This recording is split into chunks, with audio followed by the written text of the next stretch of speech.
பிரியமானவர்களே, இன்னைக்கு கூட நம்ம நினச்சிக்கிறோம் சில நான் தனியாலாம் இருந்தால் ஜெயிச்சிருவேன், நானாக இருந்தேன்னா எதையாவது பண்ணிடுவேன் அப்படிலாம் நம்ம யோசிக்கிறோம். தனிமை சில சமயம் அது பெனிஃபிட் நல்லா தாங்க இருக்கும். ஆனால் உண்மையிலே கடவுள் நம்மளை அப்படி வைக்கவே இல்லைங்க. நீ ஆதியாகமம் 1:27 பார்த்தீங்கன்னா கடவுள் ஆணும் பெண்ணுமாக படைத்தாராங்க. அதாவது ஆதாமுக்கு துணையாக ஏவாளை கொடுத்தாராங்க. அப்போ இருவரும் சேர்ந்து எல்லா வேலையும் செய்யணும் அப்படிங்கிறதாங்க தேவனோட செயல். அதே மாதிரி தாங்க இன்றைக்கும் நம்முடைய வாழ்க்கையிலும் இது கணவன் மனைவி மட்டும் பிடிக்கலைங்க.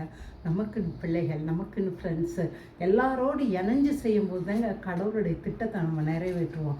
தனியாக இருந்து ஒரு நாள் நம்ம பெரிய காரியங்கள் நம்ம செய்ய முடியாதுங்க. மனிதர்களோடு இணைஞ்சு நமக்குன்னு நல்ல மனிதர்களை கடவுள் தருவாருங்க.